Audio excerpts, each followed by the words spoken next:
Kanjeng Syekh Siti Jenar merupakan korban daripada kebiadaban penjajah Belanda. Belanda menggunakan taktik dan strategisnya untuk menghancurkan dan memecah belah para ulama-ulama dan tokoh-tokoh Islam di kala itu. Memang banyak perbedaan daripada sumber cerita yang bermunculan, namun perbedaan adalah sebuah ketentuan. Karena perbedaan itulah cerita menjadi menarik. Perbedaan bukan untuk permusuhan. Perbedaan adalah untuk supaya manusia mengenal penciptanya. Karena kebenaran, Tuhanlah yang memilikinya.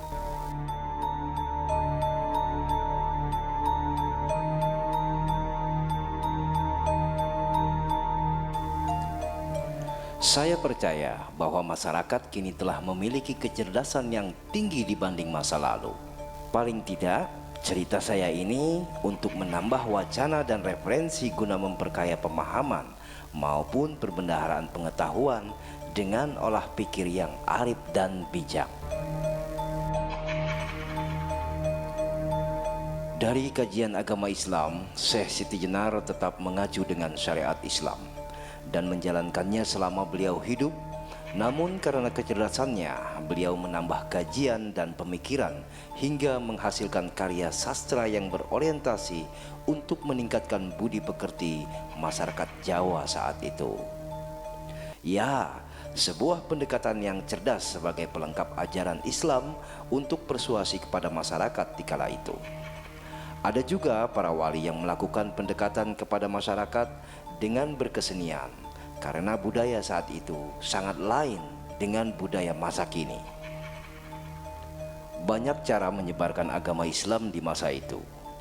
Para sunan dengan pendekatan khusus melakukan pendekatan kelokalan, baik tradisi maupun budaya. Baik yang dilakukan para wali, termasuk Wali Songo dan Syekh Siti Jenar. Mereka melakukan strategi-strategi khusus untuk mempengaruhi masyarakat di wilayah masing-masing.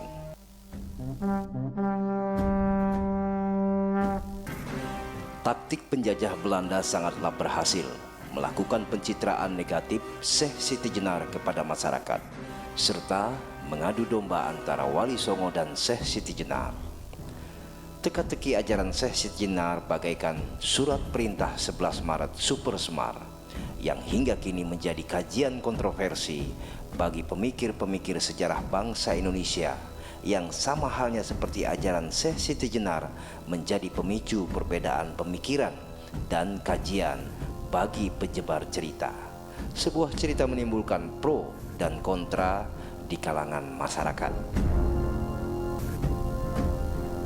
Syekh Siti Jenar secara terus-menerus dicitrakan menyesatkan, hingga Wali Songo pun terpengaruh bahwa Syekh Siti Jenar memiliki ajaran dan kontroversial. Ya, sebuah cerita kebohongan digulirkan ke publik hingga masyarakat tersungkir negatif terhadap Syekh Siti Jenar, termasuk banyak ulama melihat ajaran Syekh Siti Jenar menjadi sebuah persoalan. Jika saja Syekh Siti Jenar hidup di masa sekarang, boleh jadi pencitraan negatif yang dilakukan penjajah Belanda bisa diantisipasi dengan data-data yang terdokumentasi dengan baik hingga kebenarannya menjadi terang benderang. Pencitraan negatif terus-menerus bergulir dan semakin menjadi, manakala cerita-cerita atau pesan-pesan itu bergulir dengan konsep opinion leader. Para pemimpin Islam saat itu menganggap negatif ajaran Syekh Siti Jenar, dan hal itu diterima oleh masyarakat apa adanya, tanpa intelektualitas atau pengetahuan kemampuan dalam menyeleksi pesan literasi media atau literasi pesan. Maka tidak mengherankan jika pencitraan negatif tentang Syekh Siti Jenar menjadi nyata di masyarakat.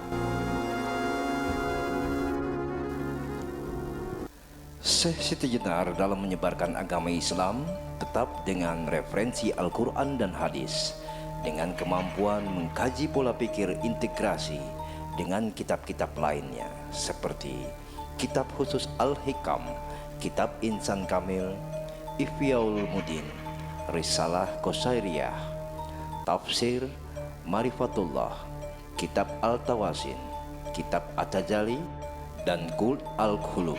Malahan Syekh Siti Jenar berguru kepada Sunan Ampel dan Sunan Gunung Jati. Sebelum hijrah ke Jepara, sempat juga menjadi mustarekat Al-Mutabara Al-Hadiyah dengan Sana Utsman bin Affan, serta banyak memiliki murid. Bahkan seorang muridnya Syekh Burhampuri mengatakan Syekh Siti Jenar tidak meninggalkan sholat. Menurutnya, Syekh Siti Jenar adalah pengamal syariat Islam sejati. Bahkan sholat sunnah yang dilakukan lebih banyak dari manusia biasa. Serta seiring dalam denyut nadi, Syekh Siti Jenar tidak pernah berhenti berzikir dan membaca salawat Nabi, serta tidak pernah meninggalkan puasa dan sholat Jumat. Syekh Siti Jenar adalah pengamal syariat Islam sejati.